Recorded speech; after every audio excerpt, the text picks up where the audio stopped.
Hello అండి, నేను జిల్లా పరిషత్ ఉన్నత పాఠశాల కట్టబోతున్నందు గ్రేడ్ 2 ప్రధానోపాధ్యాయునిగా పనిచేస్తున్నాను. మరి పాఠశాలలో సుమారుగా 500 మంది విద్యార్థులు చదువుతూ ఉన్నారు. స్టాఫ్ వచ్చి టీచింగ్, నాన్ టీచింగ్ కలిపి 20 మంది ఇక్కడ పనిచేస్తూ ఉన్నారు. మరి 2021లో పాఠశాల నాడు నేడు అనంతరం మనకి నెక్కంటి సీ ఫుడ్స్ వారు మన పాఠశాలను సందర్శించడం జరిగింది. మరి పాఠశాల అవసరాలను ఏమని అడగగా వెంటనే మనం భోజనశాల నిర్మాణం కావాలని చెప్పి కోరడం జరిగింది. ఎందుకంటే అప్పటి వరకు విద్యార్థులు భోజనం చేసేటప్పుడు ఎండ గాని లేదా వర్షం గాని ఉన్నప్పుడు చాలా ఇబ్బందులకు గురయ్యేవారు. వరండాల్లోనూ చెట్ల కింద భోజనం చేస్తూ ఉన్నటువంటి పరిస్థితి. మరి ఈ విషయాన్ని చెప్పగానే వారు స్పందించి వాళ్ళ యొక్క CSR ఫండ్స్ లో భాగంగా మా పాఠశాలకి భోజనశాల అదే విధంగా వంటగది నిర్మాణాన్ని కూడా వాళ్ళు పూర్తి చేశారు. అందుకు గాను పాఠశాల అందరి తరఫున కూడా వాళ్ళకి మరొకసారి ధన్యవాదాలు తెలియజేస్తున్నాం.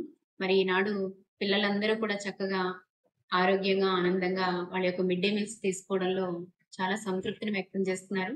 మరొకసారి పాఠశాల అందరి తరఫున మీకు ధన్యవాదాలు తెలియజేస్తున్నాను. Thank you. Good morning everyone. My name is Ranaglasri. I am studying in 10th class ZPP High School, Kattamuru. My name is Pranati. I am studying 10th class ZPP High School in Kattamuru. I extend our heartfelt gratitude to Nakandi Seafoods for their towards the construction of our new dining hall.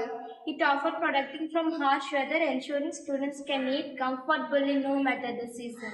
This facility is much needed to our school to have their meals, providing a clean and comfortable space for students to have their meals. Furthermore, the space encourages a sense of community as students can come together during meal times. With this dining hall, our students can now enjoy their midday meals in healthy environment. Your contribution has made a lasting impact on the lives of our students, we are deeply thankful, which will surely contribute to their overall well-being. Thank you once again for your kindness and support. My name is Bhavyasri. I am studying in 10th class in ZPP High School in Kattamuru. మా పాఠశాలలో 5 ఎకరాల స్థలం ఉన్నప్పటికీ భోజనం చేయడం కోసం మా పాఠశాలలో సరైన భోజనశాల లేదు.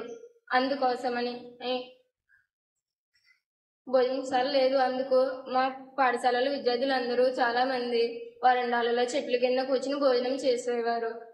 వర్షాలలో చెట్ల కింద కూర్చుని భోజనం చేసేటప్పుడు పక్షులు రెట్టలు వేసేవి.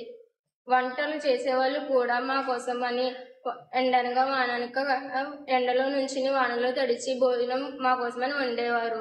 అందుకోసమని జిల్లా విద్యాశాఖ అధికారి గారు మరియు మా ప్రిన్సిపల్ మేడం గారు నెక్కంటి సీ ఫుడ్స్ వారిని రిక్వెస్ట్ చేసి మా పాఠశాలల్లో భోజనశాలను నిర్మించారు.